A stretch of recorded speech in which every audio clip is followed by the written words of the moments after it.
All right, welcome to another edition of the Champions Table. I'm Shay Coker. I'm here with my co-host Jeff McKnight, owner, GM, and player for the Columbus Hotshots. How you doing, Jeff?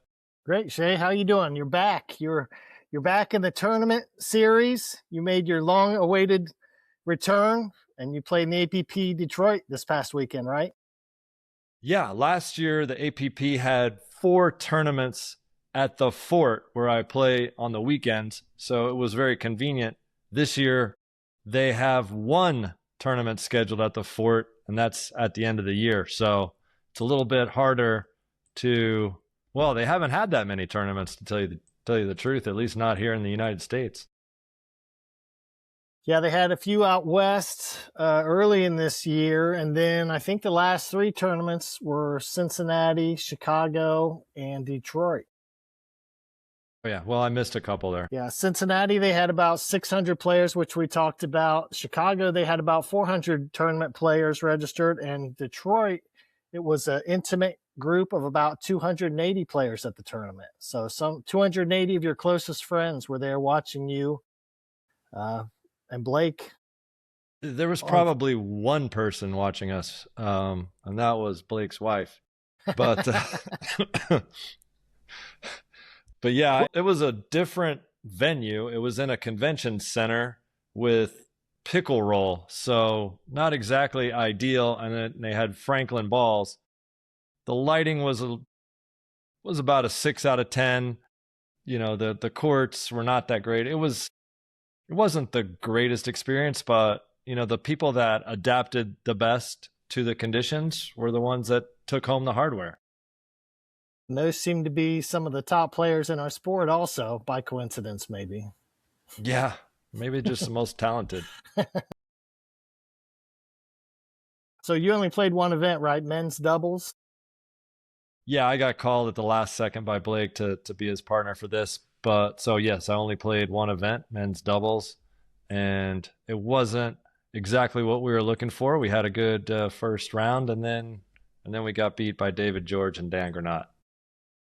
Played a lot of MLP Champions Series players. There were 16 teams in that men's pro doubles. Your buddies Marcelo Jardim and Jaime Onsens took home gold. Silver went to Dane Gingrich and Youssef Bouzidi, and bronze went to Dave Weinbach and Daryl Wyatt. And they had a battle in that bronze match, right, with the aforementioned David George and Dan Granat. Is that correct? Yeah, so apparently Daryl Wyatt decided to play this tournament with Dave Weinbach and left his partner, longtime partner in the distant memories, and that's David George. And David had to scramble, get a new partner, and he got Dan Granat. And they did well. They had a little battle there for bronze. It looked entertaining. 11-8 in the third to Daryl and the Badger. Yeah, that was good stuff. But Jaime and Marcelo were just too strong. They played the American national anthem at the beginning of the day, and then right afterwards, they played the Brazil national anthem. I was like, what's going on? And so I think they played it in their honor, and it just must have propelled them to victory. I don't think those guys need any more motivation than usual, but it's no surprise to see them at the top of the podium. Yeah, they're great dinkers, and you know, you needed to have very quality dinks on this surface with this ball. Yeah, you and Blake played well, right? We played well. We played well in the first round, and then we started off a little slow against David George and Dan Granat. And you know, I was trying to practice my right side game just to be more versatile. And you know, it's a challenge. Not quite there yet. How was that determined between you and Blake? Who were you at the right side most of the time, or just depending on how the match was going? He treated me like his little and he moved me to the right.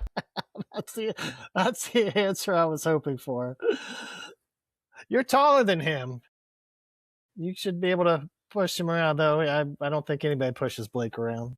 Yeah, yeah, he's a little stronger than I am. Well, that looked like a fun men's. You want to talk about the women's doubles? Do you know who won gold? Yes, Karin Coches and Carolina Lopez Escarate took home the gold. They played really well. I saw one match from kind of a bird's nest view where they played CB Lee and Kitri Bozer, and that was an excellent match. That went to 3, and it was full of ups and downs. It was a great match to watch. Yeah, they lost 11-3 in the third. So finishing second place, Molly Carter and Sherry Corder, and the bronze medal match was Christy Dorman and Tokiko Yamasato. Yeah, that's a great place for Toki and Christy. So they must have done really well. And Laura Thornton and Tammy Steele had a great match against Sherry Corder and Molly Carter. That was a very well contested second game. They were up 9-8. Ended up losing 11-9, but it was high quality. Yeah, so that looked like a good lineup there for the 11 teams. And then we had our mixed doubles. Had 26 teams in that bracket.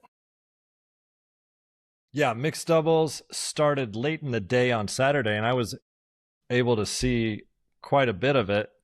And I was watching more closely Blake and Laura Thornton, my teammates. So, they performed very well. They went 3-2, only lost to the winners and another high-level team. So Karin and Dane Gingrich ended up winning the whole thing.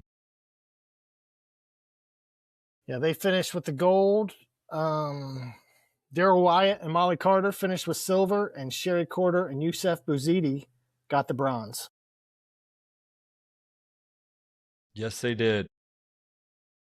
So that wraps up APP Detroit. Any other takeaways? Maybe some of the top players we're used to seeing at these tournaments weren't there, like Ali Whitwell. Yeah, so Jaime ended up playing with Ava Welsher, who is a legend in this game, but she retired a few years ago. She played the U.S. Open this year, and Jaime brought her out of retirement to play this tournament. Yeah, looks like they played well. Yeah, so apparently Jaime's healthy, so he should be good to go next weekend in Austin, I would assume.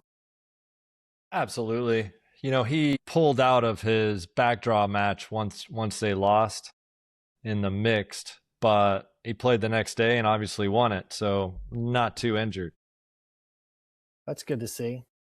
So we have event number 3 coming up next weekend in Austin. You're going to Austin. I'm going to Phoenix. That's right. We'll have to get full reports from both cities for any CSP drama that might happen.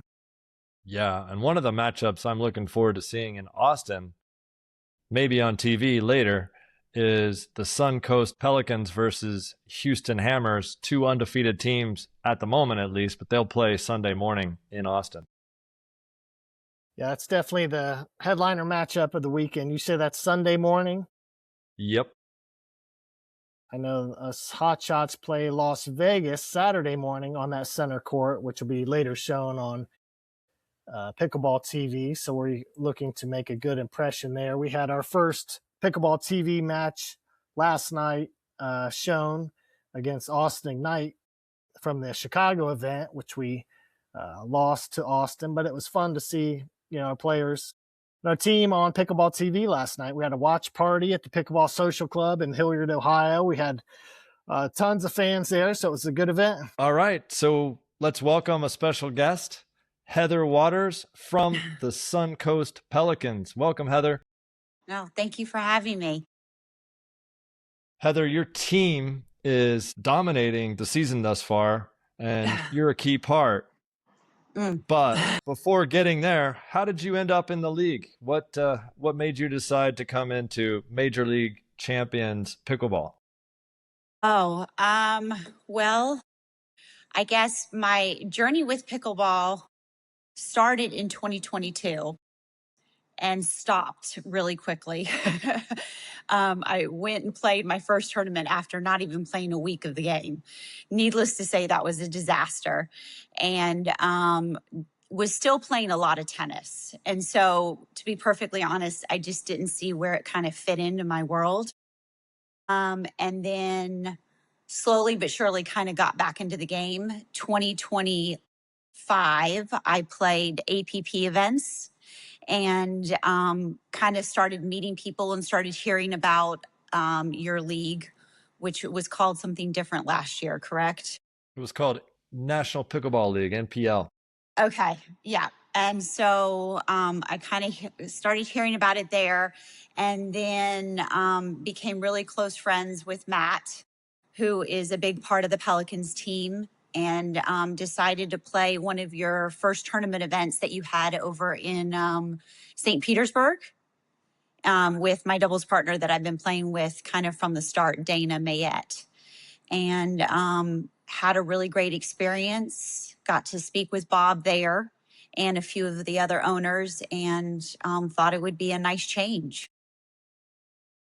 That's awesome. Yeah, that's where I first saw you, Heather, and I had mentioned to Matt. I said, "Oh my goodness, these two, we need to get these two in the league." Of course, Matt was already on top of it, and Yeah, knew you and friends with you and things like that. So nothing gets Matt Troyer.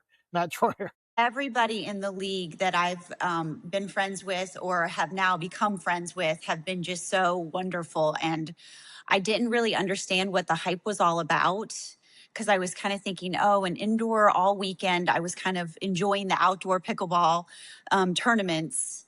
And wow, was I wrong. It's really been a pleasure to be a part of this Champions League this year, to have all the pickleball that you play in a weekend, to play against the different teams and meet new people. And it's a really wonderful community to be a part of.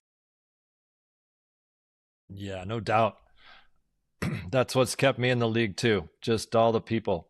So, Heather, you're relatively new to the senior pro game. I was introduced to you by a mutual friend, Brad Edwards. He mentioned that he knew you from tennis, but I don't know if you knew him. Yeah, of course I knew him. Yeah, Brad and I, of course, I grew up in Florida. So junior tennis back then, we were spoiled being in Florida. We had all of our designateds and our state tournaments, and that qualified us for nationals. So unlike Southerns or how they do it now, it's completely different. So a lot of the Florida kids, whether we were the same age or not, became really, really close through the years of competition, especially at that high level. And then Brad and I were on Matt and Dara's Humana Cup team in this past year during the APP. And that's how we kind of got back together and really was able to connect and play some mixed doubles together. And it's been really nice. That's great. Matt and Dara is a friend from here in Miami. Great guy. Great guy. And, his wife, Cantelon, played at Alabama when I was at South Carolina. So we're all part of that SEC family. And so, there again, there's a lot of connections. There are some good stories. I didn't know Matt at the time, or if I did, I didn't know about these stories, but there are some good stories about his first year in the NPL. I wasn't there either, but I haven't they're heard any of those. legendary stories. Uh-huh. So with Brad, he mentioned something about a navigator as well. What was the navigation all about? He said you're a good navigator. No, I'm an awful navigator. And so normally it's Brittany, his wife, or my husband, Will. And Will was not at a tournament, and Brittany was back at the hotel for part of the day. And she let Brad and I navigate to one of the locations by ourselves. And needless to say, we had a couple of funny stories. Well, did you make it? We made it. We made All it. right. We might have had a little detour and might have gone to one wrong stop, but we were good. Hey, Heather, Shay mentioned it earlier, but your Suncoast Pelicans team is really dominant the first two events of the year. Your team is 8-0. You've got a 10-6 record. When that team was constructed, one thing that jumped out, and a lot of people mentioned to me, was that roster was loaded with women, certainly including yourself. Chris Cargis, Melissa LeBlanc, Heather Eifert, Christy Dorman, and Leslie Bernard. I mean, that's a strong women's group, and I'm sure that's enjoyable to play with those women. Yeah, it's been such a pleasure. I mean, Bob, Matt, and his whole crew of, advisors, whoever you want to call them, did a really great job. Most of those ladies knew each other. And Bob had us have a weekend together before the Champions Series started. And they really welcomed me with open arms. And it's been, really a pleasure to get to know these ladies. In fact, this upcoming weekend, a few of us are getting together in Naples to just kind of play some pickleball and visit and spend some time together. That's not fair. Shay was in Detroit last weekend, Naples, Detroit, A little different. So, Heather, you've played with several different partners thus far this season. Have you guys kind of gelled with certain people, certain partners, or you continue to experiment? I think the idea is for us to continue to experiment, but that's really up to Bob and probably Jaime and Chris Carges and Matt. I just tell me where to play and what court I'm on, and let's try and win with whoever partner I have. So I feel really lucky. We've all played against with each other, all the different ladies. So I think we can all intermingle really nicely. And the same goes with the guys. With mixed partners, I have only played with a couple of the guys, but we've played with everybody. And I think we're really fortunate that I don't know that there's really a pairing on our team that doesn't feel like they could win together. Yeah, I mean, Jeff would know this better than I would, but I don't know how Suncoast was able to get so many great players, starting off with Jaime. And, you already mentioned the women, but the guys too are extremely tough. You have Patrick Cote, my former teammate from last year. You have Chris. What's Chris's last name? Grower, who's just a beast. So that doesn't seem fair to me. Yeah, I mean, and then you add on Brad, and then we have Jeff as well on the men's side. I mean, we really have a lot of good guys, and they all get along really well together as well. I'm sorry. I was saying that I didn't mean to shortchange Brad there. My bad. But no, you're good. Do you think that his recent good play, is due to his haircut or something else? Oh, that's a good question. We might have to ask him that. Okay. I don't think it's the haircut. I think kind of like Dana and myself, Pam Gilbert was in the Raleigh area. That's where I was before this. And she was really instrumental in just saying, like, hey, just go out and play some tournaments. You're not going to just figure out this game by just practicing or rec play or whatever else. And I think Brad's done the same thing. I think he took a year of playing tournaments with the APP. And I think especially us with the tennis backgrounds, we kind of have to play a few tournaments. And then we were like, oh, this is what people meant, or, oh, this is what, the idea of this pickleball game is. And so I think he's put a lot of time and effort into it in this past year. And I think it's showing now with his results. Yeah, for sure. I've helped him quite a bit. Oh, there you go. So you might be the secret sauce. No, he's invited me to play several times, so it's always fun. Anything Shay touches turns to gold. Yeah, right. Hey, Heather, you had a year experience on the playing some pro tournaments, but a lot of our CSP players play mostly just the CSP unless there's a local tournament. Has there been any player that you've come across in the first two events that really was much better than you expected? I know they're all high-level players, but does anybody really stand out that says, oh my goodness, I had no idea this person was that good? I would say when Heather and I played against Sherry and her partner, and please forgive me because I'm missing her name. She she was a really, she's somebody who has stuck out in my mind, who I've played against. Yeah, that was Jill Bellier, right, Shay? Yeah. Yes. And then, I mean, I feel like everybody else who I've played against, I've either heard of or seen so far, so the respect was already there. Yeah, that's a good answer. She aged into senior pickleball this year, and she's definitely been an excellent player the first two events. Yeah. Well, if her partner's not so bad herself either. Yeah, Sherry's pretty good also. Yeah. Yeah. Not bad. So No. Heather, there is a certain Waters connection. Did the other Waters influence you to start playing pickleball at all, or did you just decide that on your own? No, I decided on my own. Believe it or not, I used to make fun of Lee and Annalie for playing it. I was like, Lee, what are you doing? She's too young. She's got so many other options. Like, why? And now I can say I was wrong. I was wrong. But yeah, no. In fact, when I first started, I didn't even tell Lee. I had gone to a pro. I will not mention. It was not a great experience. Who did a clinic in Raleigh. And I kind of went all on my own, just introduced myself as Heather. And when he asked what my last name was, then he asked if there was a connection. And for the rest of the clinic, it was not a good experience. So I think that pushed me away from pickleball for a little bit. But now that I'm playing, I mean, of course, they're cheering me on and they think it's great. So, they're such good ambassadors for the sport, and they just want to see everybody play it at every level. I think that's pretty exciting. You're Annalie Waters' aunt, but now you're becoming your own superstar in Champions Series pickleball. At the end of this season, what do you want the fans of the MLP Champions Series to say about Heather Waters?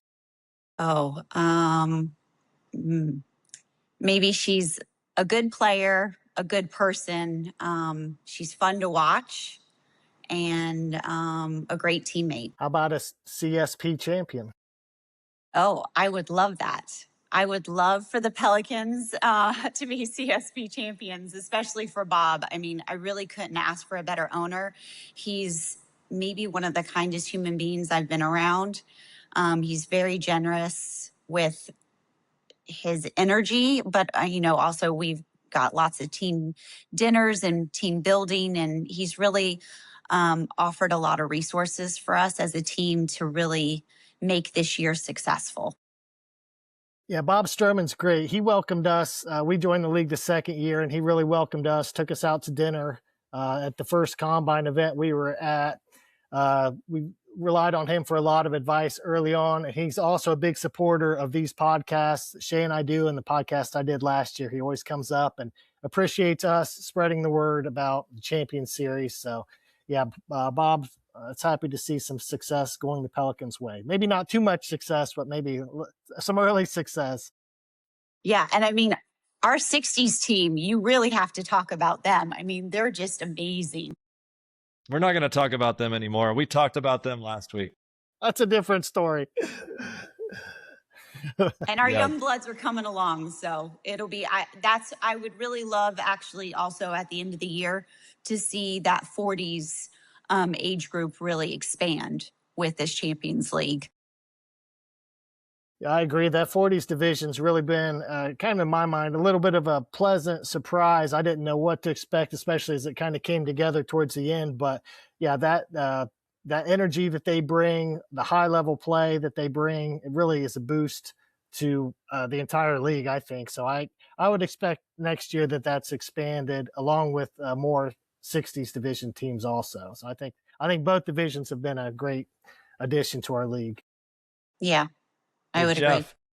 Is the Suncoast Pelicans' recent success, is that karma for Bob being just such a nice guy over the past several years and suffering through the worst season in NPL history a couple of years ago, where they won only one match?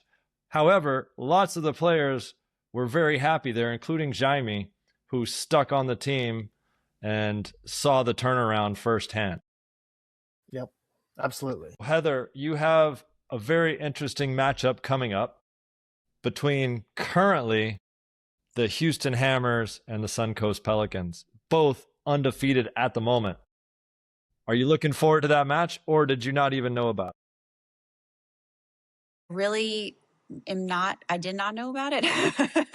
I kind of take each match as it is. I'm not really a big look into who is on the team, who am I going to play with, because I think as both of y'all could agree, how I play is different than how either one of you play, and how I look at the game is different than how either one of you look at the game. And so sometimes intel isn't really helpful for how I play against somebody else or whatnot. So no, but I'm excited. I'm excited. There's a few teams that we haven't played, and I'm looking forward to getting to play against them.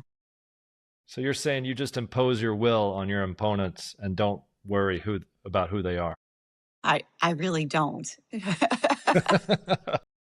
Well, I'm kind of hoping that Suncoast Houston is such an intense battle, because we turn around to play Suncoast Sunday afternoon, the last match of the weekend in Austin. So maybe they'll be a little worn down for that match. Yeah, won't we all be worn down? We'll after, all be worn down. That's right. 2.5 days of playing. Yeah, no, it'll be fun. It'll be a fun weekend. I can't wait. Yeah, I'm looking forward to it.